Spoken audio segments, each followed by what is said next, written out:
तो जी प्रदेश सरकार के मंत्री डॉक्टर संजय निषाद जी, विधान परिषद सदस्य पवन चौहान जी, मुकेश शर्मा जी, लालजी प्रसाद निर्मल जी, अपर मुख्य सचिव पर्यटन संस्कृति और धर्मार्थ कार्य से अमृत अभिजात जी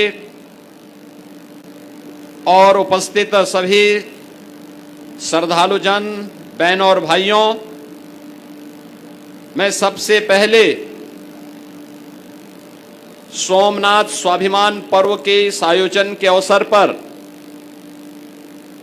प्रदेश की राजधानी लखनऊ में उपस्थित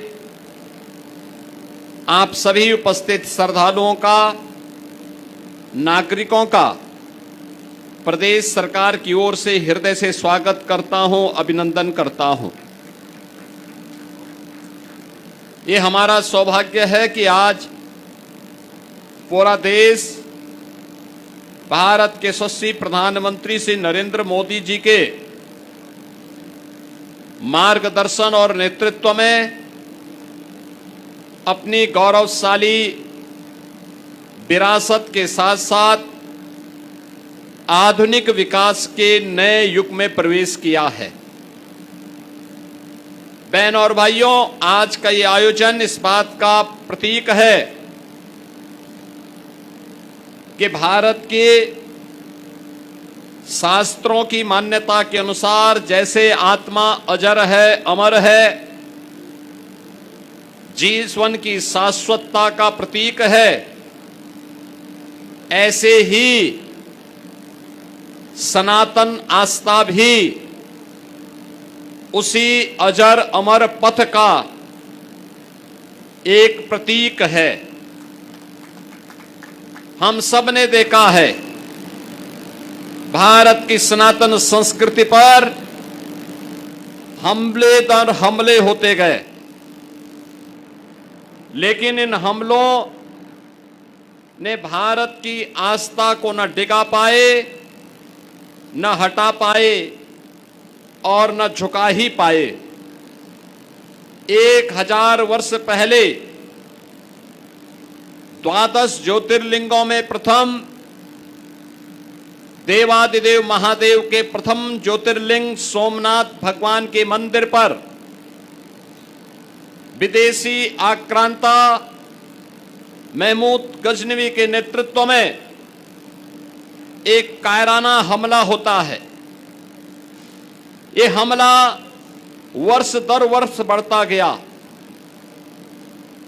वे भारत की धन संपदा को लूटते गए, मंदिरों को पवित्र करते गए, भारत की सनातन आस्था पर प्रहार करते गए।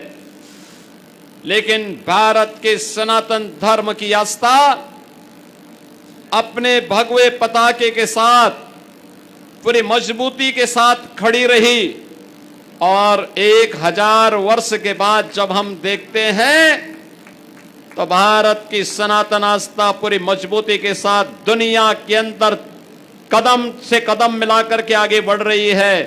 लेकिन आक्रांताओं का कोई नामो निशान इस धरती पर नहीं बचा हुआ है। यही है यतो धर्मस्ततो जय का शंखनाद,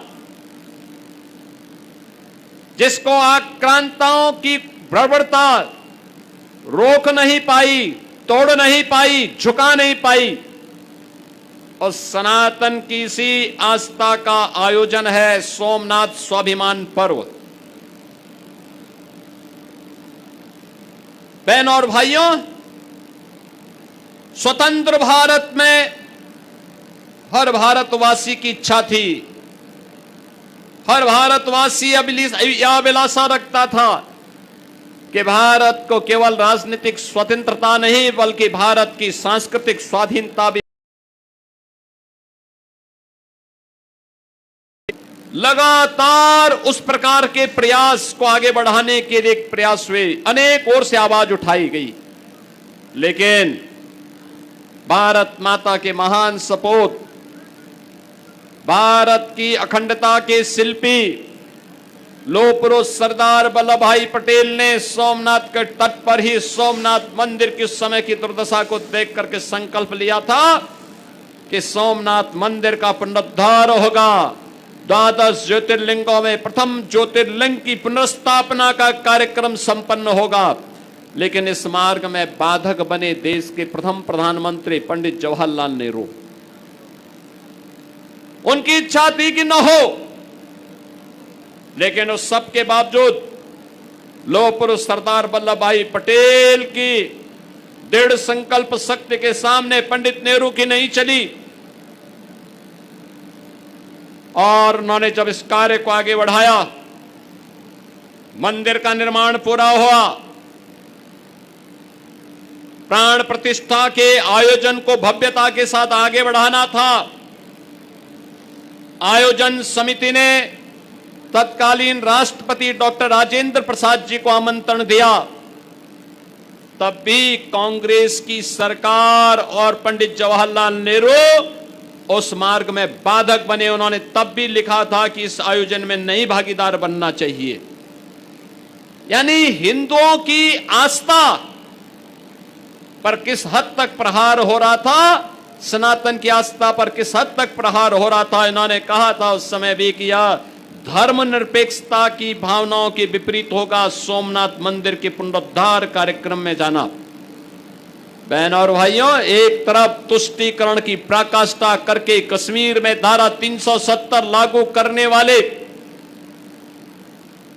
कांग्रेस की पहली सरकार भारत में आतंकवाद की नींव को बो रही थी, और वहीं दूसरी ओर जब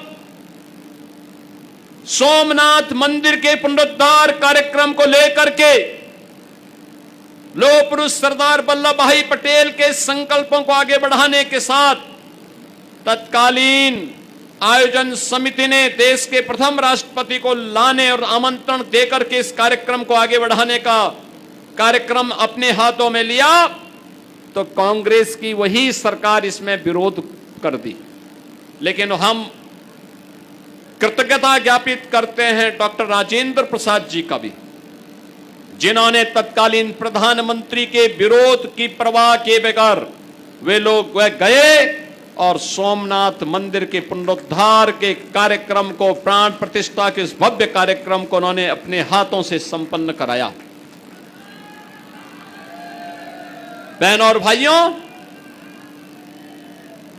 जो कार्य आजाद भारत में लौह पुरुष सरदार वल्लभ भाई पटेल और डॉक्टर राजेंद्र प्रसाद जी ने आगे बढ़ाया था, इस देश के अंदर प्रधानमंत्री के रूप में मोदी जी का आगमन भारत के स्वाभिमान को, भारत के इस गौरव को, सनातन आस्था के इस गौरव को आगे बढ़ाने का ही उसी अभियान का कार्यक्रम है जो आज हम देख रहे हैं। कोई सोचता था आज से 10 वर्ष 11 वर्ष पहले कि अयोध्या में राम मंदिर का निर्माण हो पाएगा। आज हर भारतवासी, देश ही नहीं दुनिया में, भारत के अंदर कहीं भी आप जाइए, पूर्वोत्तर के भारत में जाइए, पश्चिमी भारत में जाइए, उत्तर भारत में आप कहीं भी जाइए, दक्षिण भारत में कहीं भी जाइए, और दुनिया के अंदर किसी भी देश में आप जाइए, जहां कहीं भी जाएंगे हर ओर एक आवाज उठेगी और आवाज उठती है जय श्री राम का।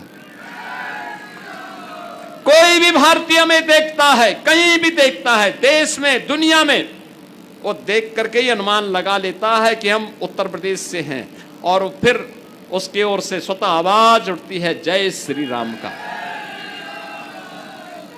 जब बातचीत होती है तो प्रफुल्लित होता है कि हम अयोध्या नहीं जा पाए, जाने की इच्छा है, लेकिन अच्छा लगा जब अयोध्या में राम मंदिर का निर्माण हुआ। आज अयोध्या में भव्य राम मंदिर का निर्माण हुआ है।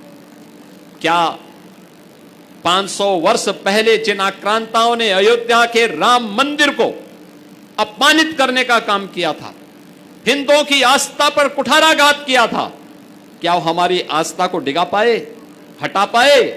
नहीं।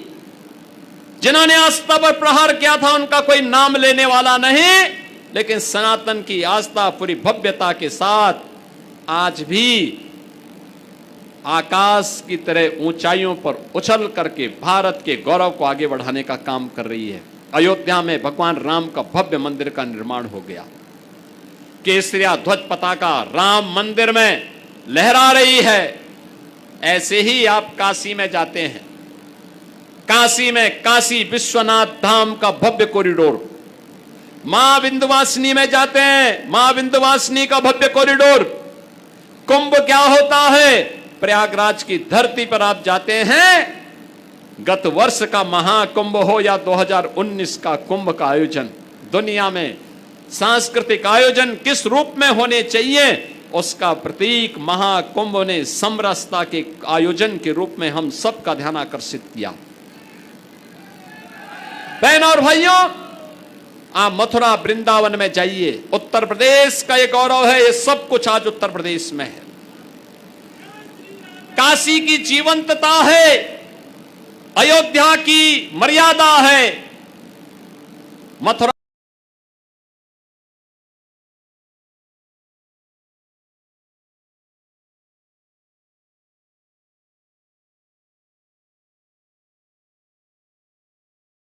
का महालोक।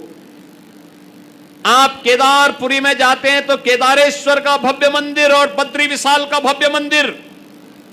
आप रामेश्वरम में जाते हैं तो रामेश्वरम धाम हम सबको आकर्षित करता है।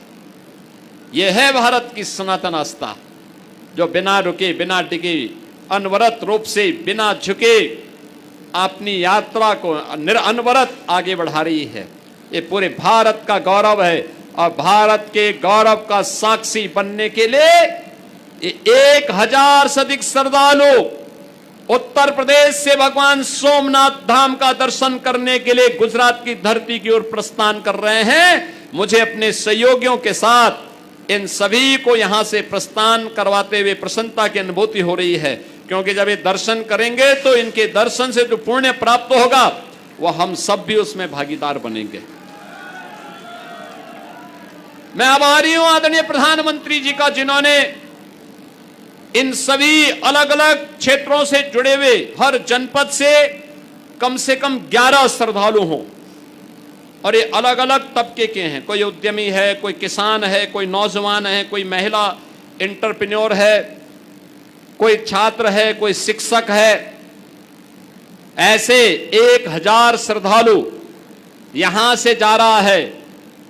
रेलवे ट्रेन फ्री दे रहा है, बाकी खर्चा पर्यटन और संस्कृति विभाग उठा रही है और ये लोग यहां से यात्रा करते हुए हर हर महादेव की गूंज के साथ काशी और अपने अपने क्षेत्र के ज्योतिर्लिंग और तीर्थों के जल को लेकर के भगवान सोमनाथ का जब अभिषेक करेंगे तो भगवान सोमनाथ का आशीर्वाद हम सबको भी प्राप्त होगा।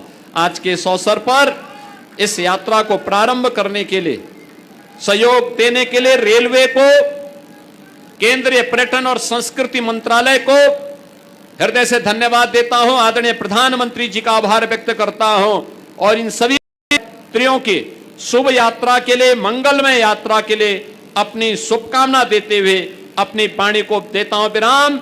जय श्री राम, जय जय श्री राम।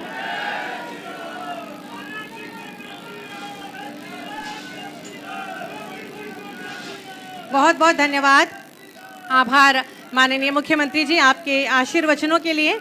आज हमारे श्रद्धालु यात्रीगण इस सोमनाथ स्वाभिमान यात्रा के साक्षी बनने जा रहे हैं और माननीय मुख्यमंत्री जी द्वारा उत्तर प्रदेश की पवित्र सप्त नदियों का पावन जल बाबा सोमनाथ के अभिषेक हेतु अपर मुख्य सचिव महोदय जी को सौंपा जा रहा है। मैं बहुत ही आदर और सम्मान के साथ माननीय मुख्यमंत्री जी से अनुरोध करूंगी कि कृपया ये पवित्र सप्त नदियों